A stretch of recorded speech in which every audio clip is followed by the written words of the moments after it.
சசிகலாவும் TTV தினகரனும் இறந்தா AIADMK ஆட்சியை பிடிக்குன்னு சொன்னவே நான் தான். இப்போ என்னுடைய மீது பல குற்றச்சாட்டு வைக்கிறாரு. அமித்ஷா இருக்கிற மேடையில அண்ணாமலை வந்து எடப்பாடி முதலமைச்சராக சொல்லி பேசியிருக்காரு. இதுக்கு என்ன பதில் சொல்ல போறாரு அப்படின்னு உடனே சொல்றேன். நண்பர் நயினார் நாகேந்திரன் அவர் நான் துணை பொதுச் செயலாளராக அம்மா அவர்கள் மறைவுக்கு பிறகு அம்மாவின் கட்சியில் இருந்தபோது அவர் பிஜேபிக்கு போறதை என்ன வந்து சொல்லிட்டு போனார். அந்த அளவுக்கு எனக்கு நண்பர். பட் அவருடைய நிலைப்பாடுகள், சமயத்தில் பேச்சுகள், அவர் கூட்டணியை சரியாக அவர் ஹேண்டில் பண்ணலைங்கிறது தான் என்னுடைய குற்றச்சாட்டு. வெளியேறியதற்கு முக்கிய காரணமே எங்கள் தொண்டர்கள் எனக்கு கொடுத்த பிரஷருக்கு, அழுத்தத்துக்கு, எங்கள் நிர்வாகிகள் கொடுத்த அழுத்தத்திற்கு காரணமே நயினார் நாகேந்திரன் டெய்லி பழனிசாமியை தூக்கி பிடித்த காரணங்கள். அவர் அமித்ஷா அவர்கள் சொல்லியதை என்ன சொல்லியிருக்காரு? அமித்ஷா எங்கேயும் பழனிசாமியை முதலமைச்சர்னு சொல்லல. அதிமுக சேர்ந்த ஒருத்தர் தான் சொன்னார்.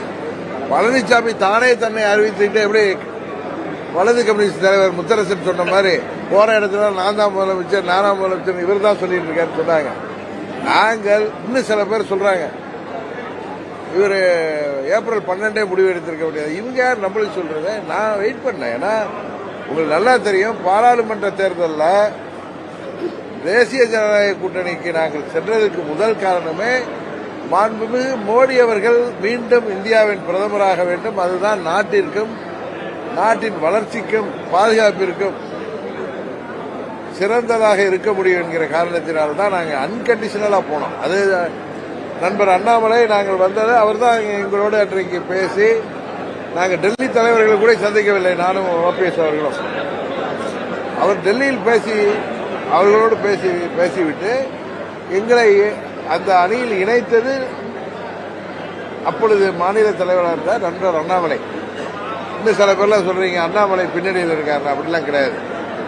நான் சுதந்திரமானவன் எல்லோருக்கும் தெரியும். இதுல என்னன்னா, இத்தனை பேர் தமிழ்நாட்டில் ஊடகத்தை சேர்ந்தவர்களும் அரசியல் நோக்கர்களும் நான் பழனிசாமியை ஏற்றுக்கொள்வேன் என்று நம்பியது எனது தவறல்ல, அவர்கள் தவறு. இந்த கட்சி ஆரம்பிக்கப்பட்டதே அது அண்ணன் நயினார் நாகேந்திரனுக்கு சேர்த்து சொல்றேன். பழனிசாமியின் துரோகத்தை எதிர்த்து ஆரம்பிக்கப்பட்ட கட்சி. எப்படி நாங்கள் பழனிசாமியோடு முதலமைச்சராக ஏற்றுக்கொண்டு போக முடியும்? நீங்க கூட கேட்கலாம், 21 தேர்தலில் நீங்க எந்த தியாகத்துக்கு தயார்னு சொன்னீங்களே, அப்பொழுது டெல்லியில இருக்கிற நலம் விரும்பிகள் நான் பேசியிருக்கேன். அம்மாவின் ஆட்சி மீண்டும் வர வேண்டும் என்றால் நீங்கள் இந்த கூட்டணிக்கு வர வேண்டும் சொன்னாங்க. எனக்கு ஒன்று, நான் வந்து தவறு செய்யலைங்க. இந்த கட்சியை விட்டு வெளியேற்றியவர்கள் எங்களால் ஆட்சி பொறுப்பில் இன்றைக்கு இருப்பவர்கள், அவர்கள் திருந்த வேண்டும். எனக்கு தெரியும் பழனிசாமி எப்படி என்னிடம் கூட்டணிக்கு வருவார். எங்களுக்கு துரோகம் செய்த பழனிசாமி என்னை சந்திக்கவே அவர் தயங்குவார். சரியா? கேளுங்க, நம்ம டீட்டெயில்டா சொல்லணும். அதனால எனக்கு தெரியும். இருந்தாலும் இவங்க கட்சியிலே உள்ள நிர்வாகிகள் யாரும் நாம் அம்மாவின் கட்சியோடு இணைந்து செல்ல வேண்டும் என்று நினைத்தால் அவர்களுக்காக நான் ஒத்துக்கொண்டேன். பட் எனக்கு தெரியும் நடக்க போறது இல்லைன்னு. 21 தேர்தலில் நாங்கள் போட்டிட்டோம். நாங்கள் வேண்டுமானால் வெற்றி பெற முடியாமல் போயிருக்கலாம். ஆனால் அன்றைக்கு அதிமுக வெற்றி பெற முடியாமல் போனதற்கு காரணம் என்ன என்பது தமிழ்நாட்டு மக்களுக்கு தெரியும். நாங்கள் விட்டு கொடுக்க தயாராக தான் இருந்தோம். நான் போட்டியிடக்கூட இல்லை என்று சொன்னேன். ஏன்னா நான் பழனிசாமியை ஏற்றுக்கொள்ள முடியாது. எங்கள் கட்சியை சேர்ந்தவர்கள் போட்டியிட விரும்பினால் போட்டியிட சொன்னேன். அது நயினார் நாகேந்திரனுக்கு சொல்லிக் கொள்கிறேன். அன்றைக்கு அமித்ஷா அவர்கள் தான் எல்லோரையும் ஓரணியில் இணைக்க வேண்டும் என்று முயற்சி செய்தவர்கள். எனக்கு சொன்னார் தவிர அமித்ஷா அப்படிலாம் சொல்லலன்னு. அமித்ஷா அவர்கள் அந்த முயற்சி எடுத்தார்கள். அது தெரியும். இங்க யார் எனக்காக பேசியது? அப்பதான் நயினார் நாகேந்திரனுக்கு செலக்டிவ் அம்னீசியாவா இல்ல தூக்கத்தில் இருந்தாரான்னு தெரியாது. இன்னொன்று சொல்கிறேன், நேற்று அவருடைய ஒரு தொலைக்காட்சி பேட்டியை பார்த்த, நாங்கள் பேச தயார் ஓபிஎஸ் உடைய டிடிவியோட. ஓபிஎஸ் வெளியேறியது யாருனால் என்பது தெரியும். இப்பொழுது அவர் வந்து ஓபிஎஸ் இவர் அமமுகங்கிறது தனி கட்சி, இவர் எதுக்கு ஓபிஎஸ்க்காக பேசுகிறார்? நான் ஓபிஎஸ் திருப்பவே அவர் எதனால வெளியில போனாரு, அவர் திருப்பி சேர்க்கணும்னு பலமுறை சொன்னேன். இன்னொன்னு, ஓபிஎஸ் அல்ல, கூட்டணியில் இருக்கிற யாருக்கு நியாயம் இல்லை என்றாலும் அதை கேட்கக்கூடிய கூட்டணி கட்சியில் உள்ளவன் நான். இன்னொன்னு, நான் யாருக்காகவும் எதற்காக இந்த சமரசம் செய்து கொள்ள மாட்டேன். எங்கள் தொண்டர்கள், எங்கள் நிர்வாகிகள் விருப்பம் தான். இப்ப ஓபிஎஸ்க்காக எதுக்கு இவர் பேசுறாருன்னு சொல்றப்பயே அவருடைய மனநிலை தெரியுது. அவர் சும்மா வெளியில சொல்றாரு அவர் வரணும், நாங்க பேச தயார். இவர் என்ன பேச தயார் மீடியாவில் சொல்றீங்க? நீங்க நாங்கள் இருக்க வேண்டும் என்று நினைத்திருந்தால், இன்னும் சொல்ல போனால் நீங்கள் டெல்லியில சென்று தலைவர்கள் உங்களை அழைப்பார்கள், சந்திக்க வேண்டும் சொன்னப்ப நயினார் அவர்களே போன்ல சொன்னார், நான் போய் டெல்லி தலைவர்கள் சந்திக்கிறதுனால ஒன்னும் ஆயிட போவதில்ல, இல்லன்னா கீழே எல்லாம் சரியாகும்னு சொன்னாரு. கீழே எல்லாம் நான் சொன்னேன், அமமுகவுக்கும் பாஜகவுக்கும் எந்த பிரச்சனை இல்லையே. நான் டெல்லியில போய் தலைவர்களை சந்திப்பதனால் அதிமுகவோடு எப்படி எங்கள் தொண்டர்கள் ஒன்று போவார்கள்? நீங்கள் பேசுவதை மாண்புமிகு அமித்ஷா அவர்களை தாண்டி, நீங்கள் அவர் சொன்னதை தாண்டி நீங்களாக பேசுகிறீர்கள். அன்றைக்கு சில பேர் கேட்கிறாங்க, என்ன திடீர்னு நீங்க அறிவிச்சீங்களேன்? அப்படி இல்லை, 4 மாதங்களாக நான் எல்லாம் சரியாகும். டெல்லியை சேர்ந்தவர்கள் தமிழ்நாட்டின் நிலைமை, மக்களின் மனநிலை எல்லாவற்றையும் வந்து முதலமைச்சர் வேட்பாளர்களை மாற்றுவதற்கு வாய்ப்பு இருப்பதாக நினைத்தது. ஏன்னால் அமித்ஷா அவர்கள் சொன்னது, அவருக்கு பேட்டியில சொன்னது அதிமுகவை சேர்ந்த ஒருவர் சொன்னார். அது பழனிசாமியாக இருக்கிற பட்சத்தில் நீங்க கேட்கலாம். அதை கூட அதான் சொன்ன, அமித்ஷா அவர்கள் அறிவிக்கின்ற வேட்பாளரை நான் ஏற்றுக்கொள்ளும் பட்சத்தில், நாங்கள் ஏற்றுக்கொள்ளும் பட்சத்தில் தான் அறிவிப்போம். நான் கிளியரா சொல்லியிருக்கேன். இன்னொன்னு, என்ன நிறைய பேருக்கு புரியல, நாங்கள் வெற்றி தோல்விகளை தாண்டி அரசியலை பார்ப்பவர்கள். என் கூட இருக்கிற நிர்வாகிகள் எம்எல்ஏ ஆகணும், எம்பி ஆகணும்னு நினைக்கிறவங்க யாரும் இல்லை. அது மாதிரி இருந்ததெல்லாம் வெவ்வேறு இடத்துக்கு ஓடி போய் சேர்ந்துட்டாங்க, பதவிக்காக இருந்தவர்கள். இங்க இருக்கிறவங்க, எங்க கூட இருப்பவங்க, நான் எந்த காரணத்திற்காக இந்த இயக்கத்தை ஆரம்பித்தோமோ அதை அடையும் வரை ஓய மாட்டேன் என்று என்னோடு பயணிப்பவர்கள். ஆளுங்கட்சியாக இருந்த பொழுது, 4.5 ஆண்டு ஆளுங்கட்சி இருந்த பொழுது, ஆளுங்கட்சி அதன் பலாபலன்களை எல்லாம் தூக்கி எறிந்துவிட்டு என்னோடு வந்த 18 எம்எல்ஏகள் இன்னைக்கு 8 பேர் 9 பேர் என்னோட தான் இருக்காங்க. என் அருமை நண்பன் வெற்றி வந்து இன்றைக்கு இல்லை. இன்னும் விளாத்திக்குளம் சட்டமன்ற உறுப்பினராக இருந்த சகோதரி உமாமேஸ்வரி அரசியலிருந்தே ஒதுங்கிவிட்டார். அதுபோல 2-3 பேர் வேற கட்சிக்கு போயிட்டு இருக்கலாம். ஆனால் என்னோடு இருக்கின்ற 9 பேருக்கு நான் பதில் சொல்லியாக வேண்டும். எங்கள் இயக்கத்தில் எனக்காக என்னோடு தொடர்ந்து போராடி வருபவர்களுக்கு நான் சரியாக வழிநடத்த வேண்டும். நான் எப்படி பழனிசாமி ஏற்றுக்கொள்ள முடியும்? ஏன்னா யாருக்கு, உங்களுக்கு எல்லாம் ஊடகத்தில் உள்ளவங்களுக்கு எல்லாம் தெரியாதா? இன்னொன்னு, செப்டம்பர் 1ஆம் தேதி ஏன் சொன்னா, அதே இடத்தில் பூலித்தேவன் நினைவிடத்தில் நயினார் என்ன சொல்லியிருக்காரு? பழனிசாமி தான் எங்க கூட்டணி தலைவர், அவர் எடுக்கின்ற முடிவு தான் எங்கள் முடிவுன்னு பேசுறதுக்கு அப்புறம் அங்கு நாங்கள் இருக்க முடியுமா? நயினார் நாகேந்திரன் திட்டமிட்டே நாங்கள் வெளியேற வேண்டும் என்று செயல்பட்டிருக்கிறார். அதனாலதான் நேற்று அவர் பேசிய பேட்டியில நாங்கள் பேச தயார். ஓபிஎஸ் அவர்கள் பிரதமர் வந்த பொழுது அவரை சந்திப்பதற்காக மாநில தலைவரிடம் டெலிபோன் பண்ணப்போ ஓபிஎஸ் போனை எடுக்கல. அவர் நான் பேசுன்னு சொல்லி மெசேஜ் போட்டிருக்கார். அதையெல்லாம் மறைத்து விட்டு பொய்யாக என்னிடம் வந்து கேட்டிருந்தால் நான் செய்திருப்பேன்னு சொல்றாரு. அது அகம்பாவம் தானே, ஆனவம் தானே. நீங்க பாஜகவோட மாநில தலைவர் தான், எங்களுக்கு என்ன சார்? ஓபிஎஸ் என்ன? ஓபிஎஸ் அதெல்லாம் வெளியிடுற அளவுக்கு அநாகரிகமானவர் அல்ல. இவர் நான் பொய் சொன்னதான் அவர் எடுத்து வெளில விட்டார். இன்றைக்கு கூட நேற்று பேட்டியில் பாருங்க, நான் பேச தயார், சும்மா அரசியலுக்காக அவர் புருடா விடுறார். அவருடைய மனநிலை அது அல்ல. அவர் பாஜகவின் மாநில தலைவராக அந்த கட்சிக்கு நல்லது எது என்பதை அவர் செயல்படுத்துவதாக தெரியவில்லை. நாங்கள் வெளியேறதுக்கு முக்கிய காரணமே அவருடைய செயல்பாடுகள், அவருடைய மனநிலை. அதான் சொல்றேன், ஓபிஎஸ்க்காக இவர் எதுக்கு பேசணும்னு கேட்கிறாரு. அப்பவே தெரியலையா அவருடைய மனநிலை என்ன என்பது? ஓபிஎஸ்க்காக நான் பேசாம யார் பேச முடியும்? நாங்க 2 பேரும் ஒன்றாக செயல்படுவேன் என்று சொல்லியிருக்கோம். இன்றைக்கு ஓபிஎஸ் நானும் ஒன்னாதான் இந்த கூட்டணிக்கு போனோம். எனக்காக தேனி தொகுதியை விட்டு கொடுத்தவர் ஓபிஎஸ். அவர் மகன் வெற்றி பெற்ற தொகுதியை நான் போட்டியிட வேண்டும் என்று எனக்காக வெற்றி கொடுத்து விட்டு அங்கே ராமநாதபுரத்தில் வந்து சுயேட்சை சின்னத்தில் நின்றவர். நாங்கள் இருவரும் ஒன்றாகத்தான் எல்லா முடிவையும் எடுப்போம், நாங்கள் ஒன்றாக பயணிக்க போகிறோம் என்று 2 வருடத்துக்கு முன்னாடியே சொல்லியிருக்கோம். அவருக்கு நான் குரல் கொடுக்காமல் யார் பேச முடியும்? அவருக்கு அநீதி நடந்திருக்கிறது, அவர் அவமானப்படுத்தப்பட்டிருக்கிறார், அவருடைய சுய கௌரவம் பாதிக்கப்பட்டிருக்கிறது என்று சொன்னா அவருக்காக இவர் ஏன் பேசுகிறார் என்று கேட்பதிலிருந்து நயினார் நாகேந்திரன் நாங்கள் அங்கு தொடர்வதை விரும்பவில்லை என்பது தெரிகிறது.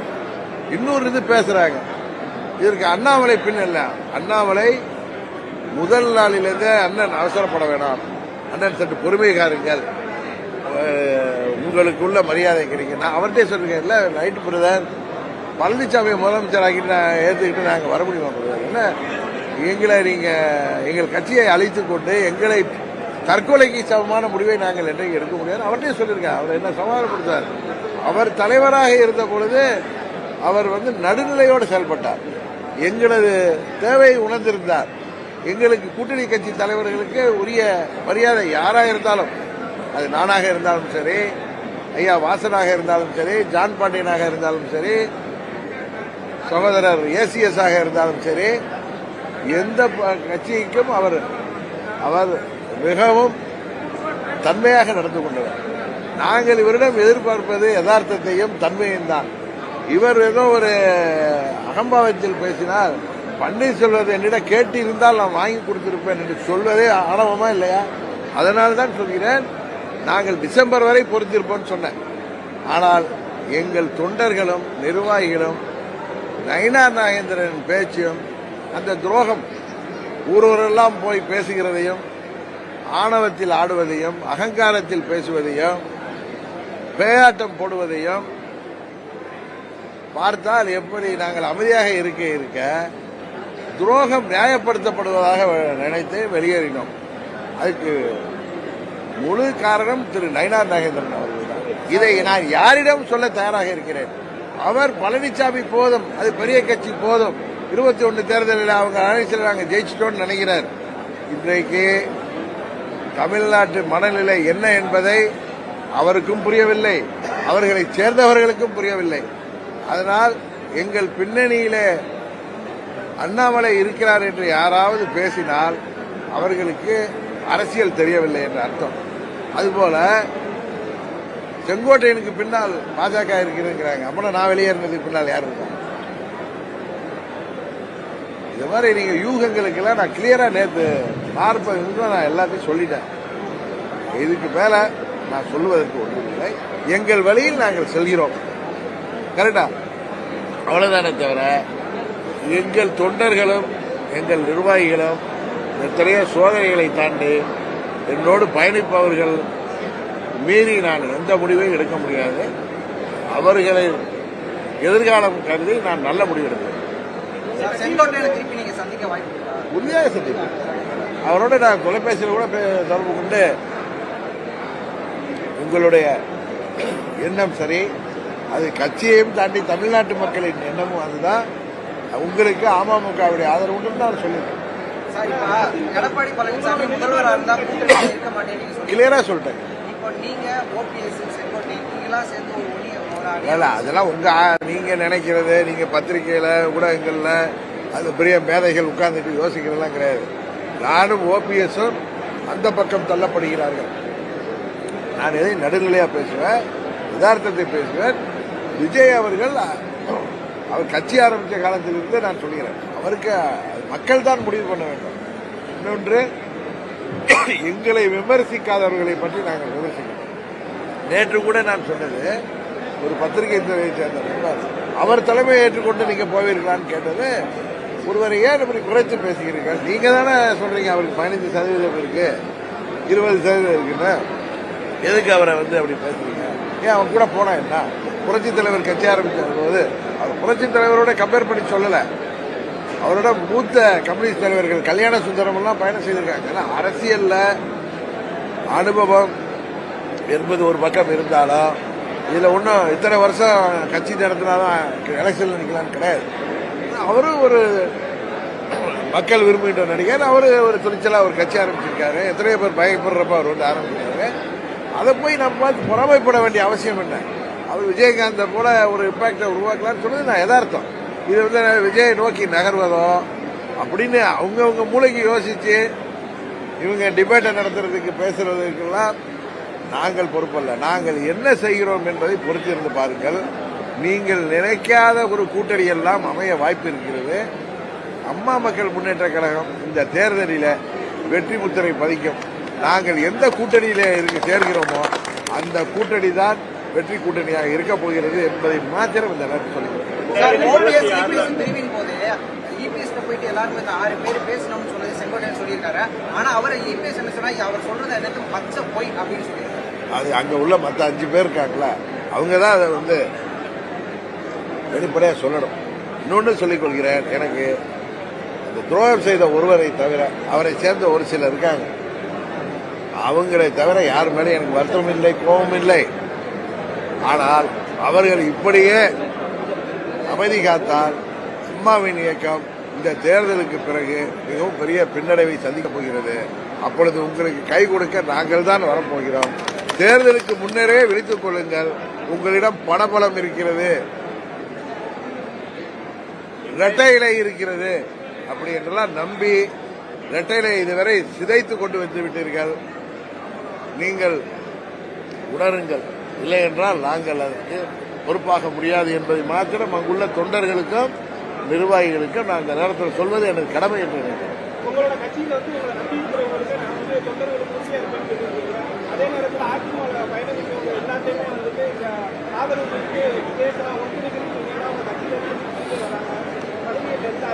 இன்னொன்று சொல்றேன், பழனிசாமியும் அவரை சேர்ந்தவர்களும் எங்கள் கட்சியை அழிப்பதற்கு எவ்வளவு முயற்சி செய்யறான்னு தெரியும். எங்க கட்சியில இருப்பவர்களை ஒரு மாவட்ட செயலாளர், நாகப்பட்டினத்தில் உள்ள மாவட்ட செயலாளரை செயல்பாடு சரியில்லை என்று நாங்கள் மாற்ற போறோம்னு தான் அவங்களை உங்கள் கட்சியில் சேர்க்கிறீங்க. அதுபோல மதுரையில் உள்ள எங்க ஒரு மாவட்ட செயலாளர் நீக்க போறதுன்னு தெரிஞ்சது அவரை அங்கே பிடிச்சிட்டு போறீங்க, புள்ள பிடிக்கிறவங்க மாதிரி. இது போல எங்கள் நிர்வாகிகளை விலை கொடுத்து வாங்குகிறீர்கள் அவர்களுடைய தேவைகளை அறிந்து. இது எங்கள் கட்சி, அதாவது நாங்கள் தேசிய ஜனநாயக கூட்டணியில் இருக்கிறப்ப செய்வார்களை எப்படி நம்பி எங்கள் தொண்டர்களும் எங்கள் நிர்வாகிகளும் வருவார்கள்? இதெல்லாம் டெல்லியில் உள்ளவர்களுக்கு தெரியாமல் இருக்கலாம். நாங்கள் எங்கள் கட்சி தொண்டர்களுக்கு கட்டுப்பட்டவர். எத்தனையோ சோதனைகளையும் எத்தனையோ பின்னடைவுகளை தாண்டி என்னோடு நிற்பவர்களுக்காக நான் வந்து முடிவெடுப்பேனே தவிர எனது சுய லாபத்திற்காக நான் எந்த முடிவும் எடுக்க மாட்டேன். என்னை தாங்கி பிடிக்கின்ற இயக்கத்திற்காக நான் எந்த ஒரு முடிவையும் செய்வேன். 10 நாள் காலக்கெடு EPS கொடுத்திருக்கீங்க. கட்சிக்கா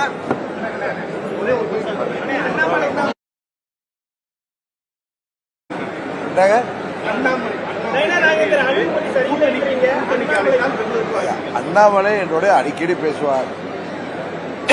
எங்கள் மனநிலை, எங்களது ஆதங்கம் எல்லாமே அவருக்கு தெரியும். அவர் நல்ல நண்பர், அவர் எங்களோட பேசுவார். அண்ணாமலை அழைத்தால் போகிற விஷயம் இல்லைங்க. பழனிசாமி முதலமைச்சராக வேட்பாளராக அறிவிக்கப்படுகின்ற பட்சத்தில் எங்களால் ஏற்றுக்கொள்ள முடியாது. அண்ணாமலை நல்ல நண்பர், அவர் எங்கள் கட்சிக்கு கூடாத ஒரு விஷயத்தை நாங்கள் சூசைட் படிக்கிற மாதிரி விஷயத்தை அவர் எப்படி எங்கள்கிட்ட பேசுவார்? கரெக்டா? அதுதான் உண்மை.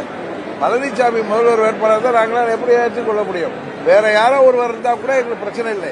பழனிசாமி முதலமைச்சராக இருந்தால் நாங்கள் எப்படி கூட்டணி சொல்ல முடியும்? அதனாலதான் வெளில வந்து, வேற ஒன்றும் இல்லை. யார முதல்வர் வேட்பாளர் இருக்கலாம் நீங்க நினைக்கிறீங்க? இல்ல அதெல்லாம் எனக்கு தெரியாது, அவங்க கட்சியோட பிரச்சனை.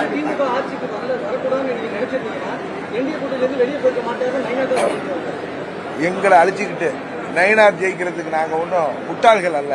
எங்களை மதிக்காதவர்களை யாரா இருந்தாலும் நாங்கள் எதிர்கொள்வோம்.